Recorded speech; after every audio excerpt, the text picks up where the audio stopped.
Ladies and gentlemen, it's a pleasure to be here today in front of a crowd such as this to be able to talk about Ibogaine, which is a single alkaloid that comes from the beautiful Tabernathe Iboga plant which grows in West Africa, primarily the Cameroon and Gabon. Iboga in Africa has been used for centuries as like a sacrament of transition to initiate their children into adulthood, to give them a certain understanding.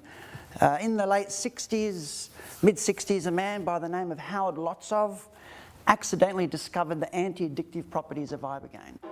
The way Howard did this was, at the time he was using heroin daily, so he had a heroin habit, and he also enjoyed exploring the mind. So he had a friend, a chemist, that one day said, "I've got some Ibogaine here and this will take you on a 36-hour trip." So, Howard, willing to try anything, had Ibogaine. Following morning he woke up and he found that he was not in withdrawal, no withdrawals at all. Not only no withdrawals, but no craving whatsoever. So for the last 40 years, Howard and his wife, Norma Lotsof, have been working hard to try to make this treatment available to as many people as possible. G'day, Howard. Unfortunately, we lost Howard earlier this year, and he's survived by his wife, Norma Lotsof. I'd like to tell you how I first found Iboga. It was about 7 years ago. I was an addict myself. I had been an addict since the age of 15 years old. At the age of 15, I thought I was a man. I had a 27-year-old girlfriend, and because of this, I was allowed to go on the methadone program in Surfers Paradise. The doctor had to get special permission from the health department to actually put me on this program. I was stuck on that program for 23 fucking years. 23 years I tried to get off. Reducing, trying all different sorts of modalities to treat addiction. Nothing worked for me. Nothing worked for my sister. Nothing worked for my brothers. The whole family was addicted. And then at age 38, after having lost my brother, I was, not a suicidal type of guy, but I wasn't interested in living like that anymore. Being addicted, trying to get off. So at 38, I thought, okay, I'm just going to throw myself into some cold turkey detox somewhere. And I contacted this guy who had a rehab, and he said, "You've got to detox before coming here." I said, "Well, what's the point of that? That's why I want to come there, is to detox."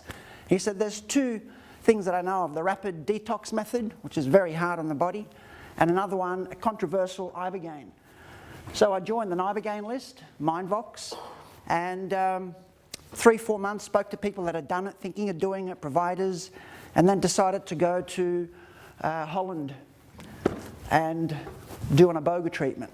I remember when I arrived there, I was panicking. I was so scared because I didn't know what to expect. And then once I ingested my first Iboga, I relaxed. My withdrawals started to go away. I had a beautiful, fulfilling experience through it as well, which I came out of feeling very full, whole, complete.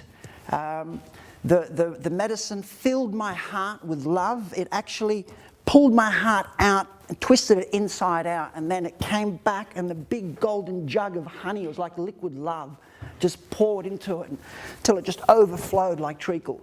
It was a wonderful experience. I came out of it feeling very full. Since then, it seems to be that when the opiates leave your body, you start vibrating at a different frequency and start attracting different things. So I've found a beautiful wife who I'm married. I've got a good house, and I'm now living a normal life that I couldn't have expected to live had it not been for Iboga or Ibogaine. What I'd like to do is just go through a PowerPoint slide to show you the effectiveness of Ibogaine. And if I get stuck here, Ken, who's an associate professor of neurology and psychiatry at the University of Medicine, will jump in and give me a hand. Thanks, Ken. The clinical use of Ibogaine. Given most often for opiate detoxification and also for dependence on other drugs such as methamphetamine and cocaine. Most effective for opiates, because with the opiate you have the withdrawal, the Ibogaine takes care of the withdrawal. typically administered as a single oral dose in the range of 10 to 25 milligrams a kilo of body weight.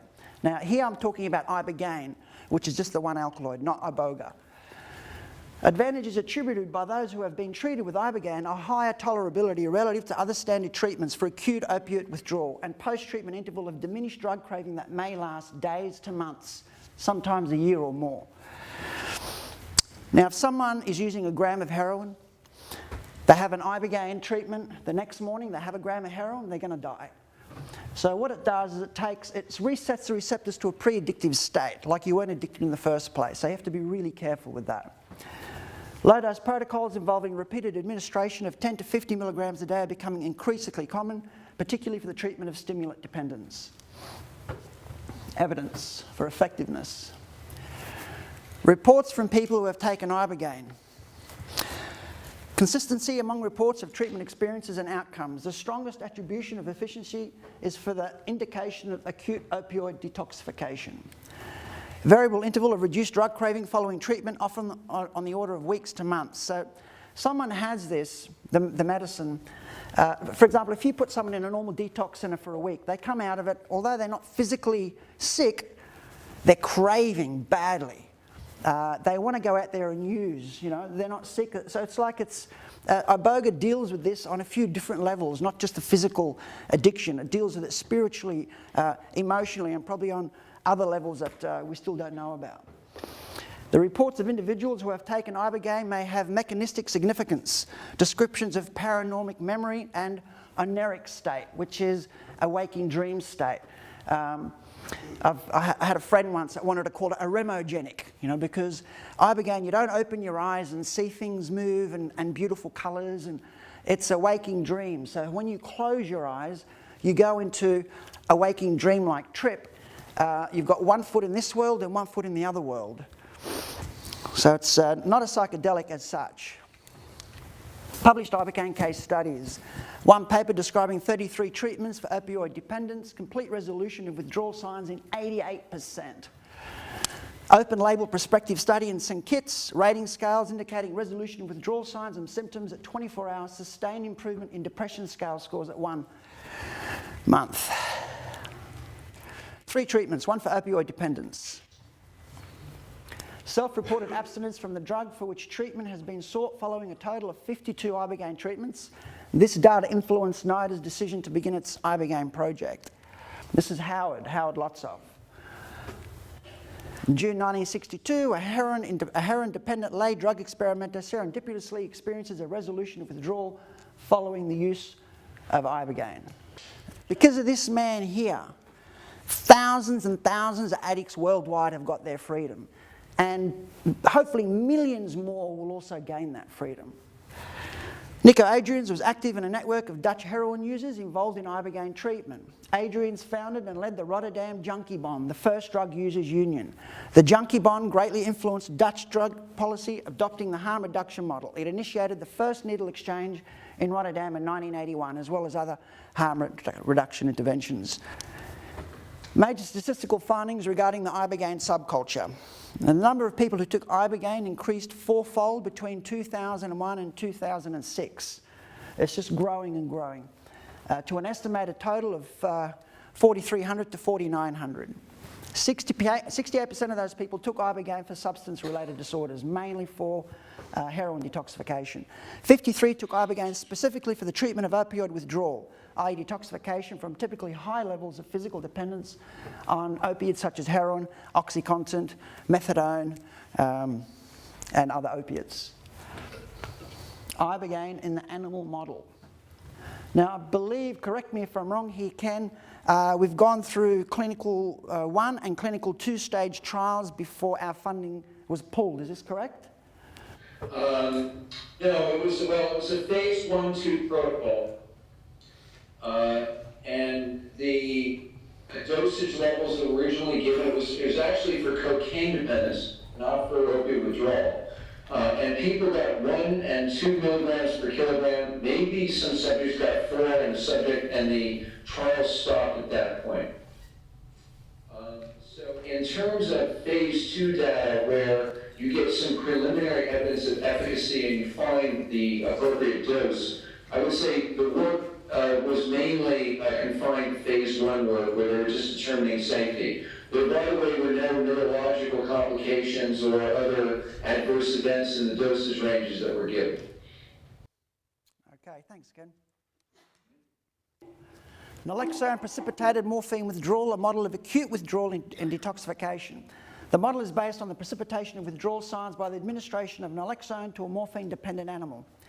Ibogaine effective in reducing naloxone-precipitated opiate withdrawal in 13 independent replications in 4 different animal species, the rat, the mouse, and unfortunately 2 primate species as well. In animals, reduced drug self-administration in following Ibogaine treatment has been reported for morphine, cocaine, amphetamine, nicotine, alcohol, even sugar. How does it work? Placebo? No. The published literature indicates no clinically significant placebo effect in opioid detoxification. Very few published clinical studies of opioid detoxification involve the 3 major treatments, methadone, buprenorphine and clonidine, even have a placebo condition. In these few studies that did include placebo, the placebo group had significantly greater signs of withdrawal and dropped out of the study more often versus any active treatment. When you go to, I'm a bit out of touch, but you go to King's Cross or Cabramatta in Sydney and sell a dummy mag of baking soda and maltose, return to the same location the following day and, you're not going to live. There is no placebo. Is Ibogaine working as an opioid agonist? Evidence against Ibogaine as an opioid agonist substitute. Individuals who are successfully detoxed with a single dose of Ibogaine do not go back into withdrawal. It will alleviate 85 to 100% of physical withdrawal. Sometimes the following day the person might have 10, 15% withdrawal. They have a booster, it's done. Doses of Ibogaine given to non-dependent individuals, which may be higher than those used to treat opioid withdrawal, do not produce opioid overdose. In this regard, consider that the LD50 of methadone is 40 milligrams, which means that if this audience all took 40 milligrams of methadone, half of you would overdose. Whereas doses of 80 and much more, I was on more than that, milligrams a day are often used in opioid substitute maintenance. Ibogaine and nor-Ibogaine lack some properties expected of a mu agonist such as analgesia, but do not potentiate opioid analgesics. Opiate receptor. Look like tampons, actually. Cell interior. Signal transmission through the opioid receptor causes opiate effects such as euphoria or the high or reduction of pain. Opiates or opiate receptor agonists bind to the receptor and increase signal transmission through the receptor. Examples of opioid agonists include from the opium poppy, heroin, morphine, synthetic methadone, OxyContin, fentanyl, naturally occurring in the body, yummy endorphins. Opiate receptor agonists bind to the opiate receptor and block signal transmission through the receptor. Examples of agonists include naloxone, naltrexone. Transmission through opioid receptors is reduced in the dependent state due to the development of tolerance. So you're using for, you have $50 worth of heroin today. If you keep doing that daily, within a month you're using a gram and a half a day. Ibogaine reverses opioid tolerance, dependence, possibly by changing the signaling through the receptor. Ibogaine might increase signal transmission through opioid receptors by an effect that is independent of substitute agonist binding to the receptor. This is a very important scientific possibility that could lead to fundamentally new treatment, which we need badly, to a better understanding of the biological basis of addiction. Our current system at the moment of treating addicts, I'm not going to say doesn't work, but isn't efficient. It's not enough. We're not saying that Ibogaine or Iboga should replace the modalities we already have. We're simply saying that Ibogaine is a huge ally. We need to use it. Risks. Clinical features of fatalities that have occurred within 72 hours of the ingestion of Ibogaine. Significant pre-existing medical, particularly cardiac disease. Before someone has an Ibogaine treatment, they need to have an ECG and a full blood liver count. The times when there's been deaths have been pre-existing medical conditions, or people have used heroin while being detoxed under the influence of Ibogaine, or people have used methamphetamine.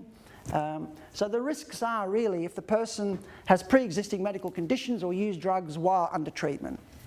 At least one death has involved alcohol withdrawal seizures, which are dangerous on their own and also contribute to cardiac arrest due to QT prolongation. Ibogaine will not prevent seizures due to withdrawal from benzodiazepines or alcohol. So you can get someone with a heroin habit that's in full withdrawal, you give them Ibogaine, it takes care of it. But if you get an alcoholic and they've got the DTs, Ibogaine won't deal with the DTs. Unfortunately, someone alcoholic has to be detoxed for approximately a week beforehand, then given the Ibogaine treatment. And you may think to yourself, what's the purpose of that? The purpose of that is to help with the cravings, to hopefully give them some type of spiritual experience that can help them with their addiction, to make them feel a little bit more fulfilled, to have their load lightened. So you're not going to come out of this and be an enlightened being, but you'll come out lighter. Your dramas won't be as dramatic anymore. The weight on your shoulders won't be as heavy. So it's a sense of enlightenment. Use of opiates or stimulants during a treatment due to potentiation of toxicity. Use of indigenous forms of uncertain origin and composition, such as root bark or various extracts by the inexperienced or uninformed. So someone buys Iboga through the internet, raw Iboga extract. They don't know where it comes from, what the content of alkaloids are, and they consume huge quantities, then they're at a high risk of not coming back. The prevailing of true intention over obsession is both a cardinal spiritual goal and a desired outcome of pharmacological treatment of addiction. This is a really interesting slide. This is compliments of Marco, who's from Slovenia, and he actually opened a church called the Sacrament of Transition so he could legally give people Iboga treatments. The guy's a genius. He took photos of the aura before, during and after. And as you can see, beforehand, the aura's a little bit broken up. 3 hours into it, you're just blown away. And then 54 hours later, you all come back really strong. And this really explains how I felt when I've had Iboga, because you feel like all your molecules have just gone, and it takes you like 3-4 days for everything just to slowly come back again. You have to watch out after Iboga, who you hang with, what you eat, the music you listen to, because you're open to everything. You want to be in nature. You want to be absorbing goodness, nice things, not listening to death metal, just nurture yourself, take care of yourself until you all, close back up again, because your shield's down.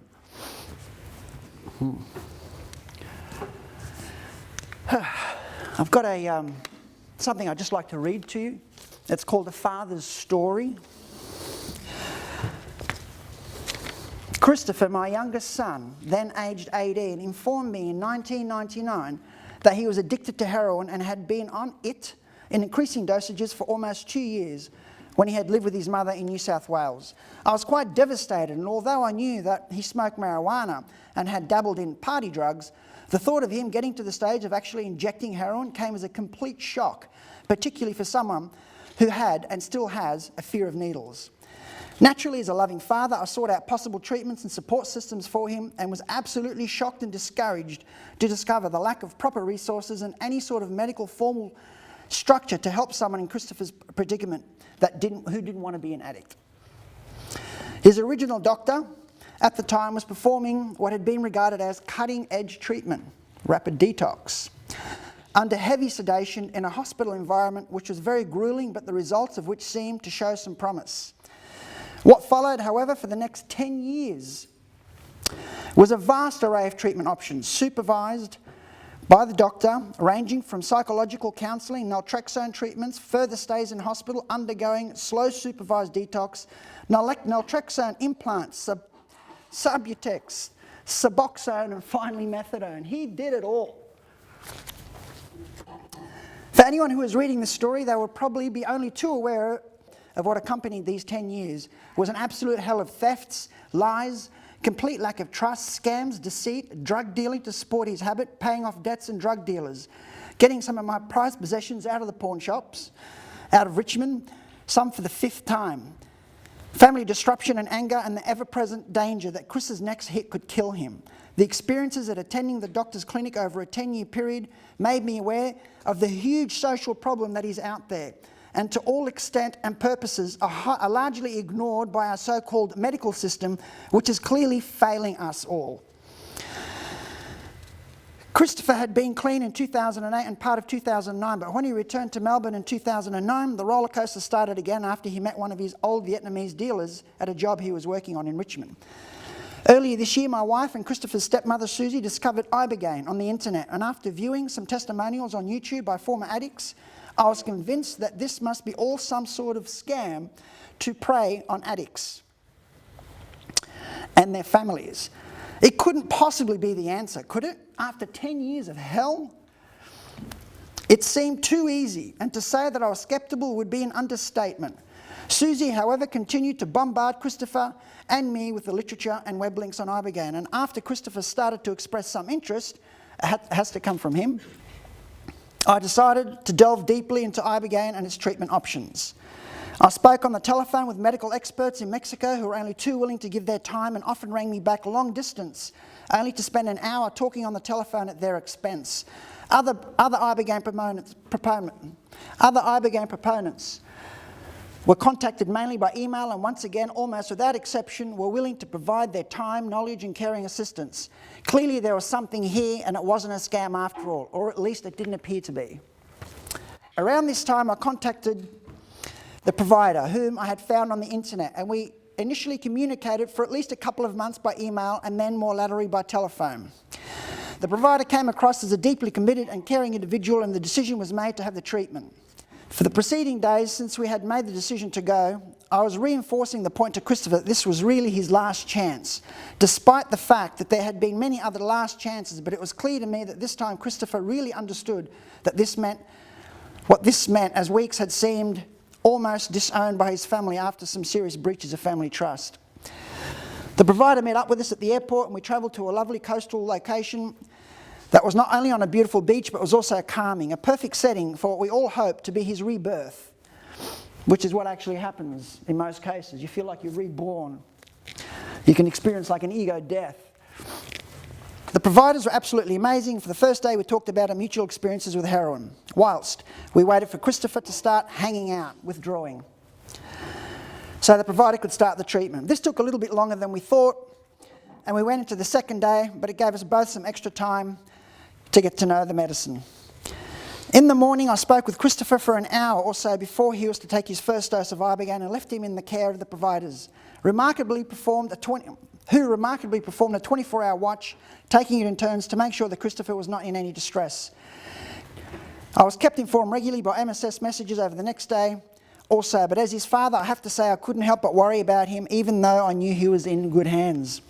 On a third day I was able to see Christopher, and whilst he was extremely tired and absolutely exhausted, I knew that I was witnessing something special. Christopher was very weak and had no appetite to speak of for several days after, but each day he seemed to grow stronger, both physically and spiritually. He said that after his amazing experience, which he likened to a religious awakening, during his treatment he now felt free of his addiction. A major side benefit of this was also the fact that he gave up smoking for some time after, but though he is back on them, the quantity per day is nothing like what it used to be.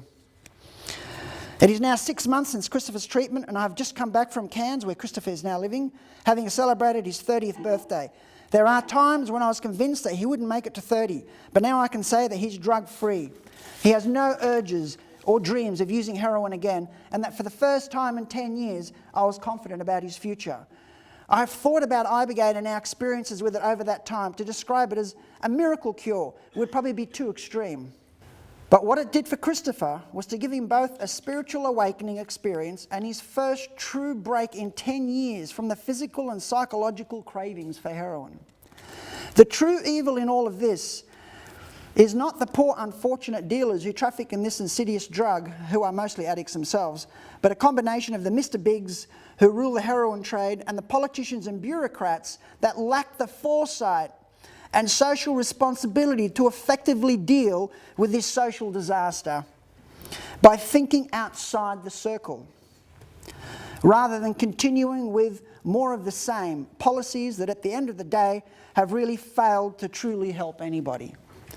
Christopher and I and his whole family owe Iboga an immense debt of gratitude for giving him his life back, something we could never repay other than to advocate Ibogaine as a treatment protocol for addictions. This guy tried for 10 years, you know, throwing everything he possibly could, because he could afford to, for his son, and nothing happened. One dose of Ibogaine, like one dose. That was it. He's done. He's finished. I had just some people, you know, sometimes think there's, you know, you can use it recreationally or it has abuse potential. Just to give you an idea of that, I had a friend in New Zealand who wanted to try Iboga, and he said to me, "Jace, mate, you know, I'm a big time tripper, you know. I've done all sorts of stuff. I've tripped a lot, you know. I've taken Datura. Are you sure I'm going to feel this?" "Don't worry, mate. You're going to feel it, you know." "Oh, I don't know." So he lies down.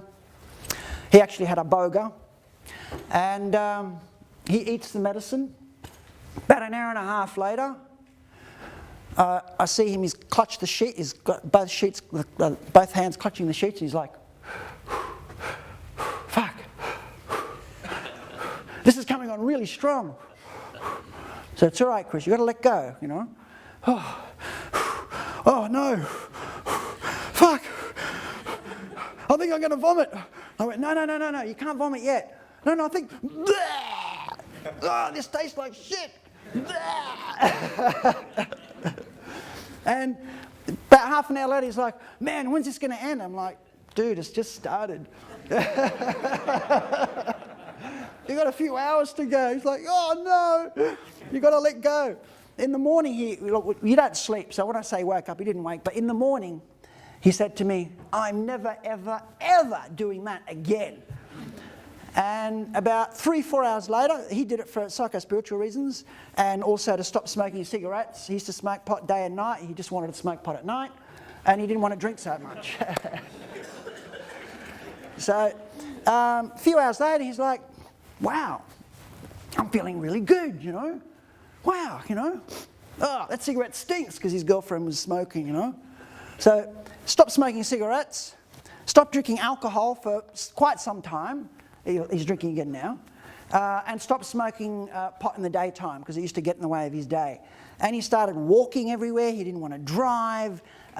He was looking great. The colour came out in his eyes. It had, even though he didn't remember his dreams because he didn't bloody close his eyes to dream, he just opened it because he was terrified, it still gave him a tonic effect. You know, he still felt a sense of rebirth. Of course, now he wants to do it again. It's like having a baby, you know, with Iboga. You go through all that pain, you think you're never going to do it again, but once you see what you've got after all that pain, you forget the pain. So you want to go back and have another Iboga experience. But the morning after, you don't ever want to do it again. Anything you want to add, Ken? No? Okay. Cool. Just, I'm just going to give you one more testimonial here. We'll call her Kay. She took Ibogaine. She's a 38-year-old female on methadone. "I was addicted to opiates for 12 years and I tried everything that I knew to try and get off. After researching Ibogaine for a few years, the opportunity finally arose for me to take some." Okay. "I always felt safe, informed and extremely well taken care of." Okay. "To consume a non-opiate based plant and feel your withdrawals symptoms disappear is so incredible. It's hard to comprehend until you experience it. And to come off methadone in the past was a nightmare, full of withdrawals for weeks. After Ibogaine, the withdrawal for me was like a picnic compared to a regular detox. I still had symptoms. She had about 10% residual withdrawals, which, she got a booster for. After Ibogaine, the withdrawal for me was like a picnic compared to a regular detox. I still had symptoms, but the Ibogaine left me feeling calm and determined. It was very easy to get through it. Since then, I have had breast cancer and not relapsed, which to me really is a testimonial in itself. Before Ibogaine, a situation like that would have had me run straight back to drug use. I've now been drug-free for almost 3 years, and it's the best feeling in the world. Thank you, Ibogaine. You are extraordinary. Another New Zealander, because at the time it was legal to dose in New Zealand. We'll go on to questions, eh? Yeah. Thank you very much. You're most welcome.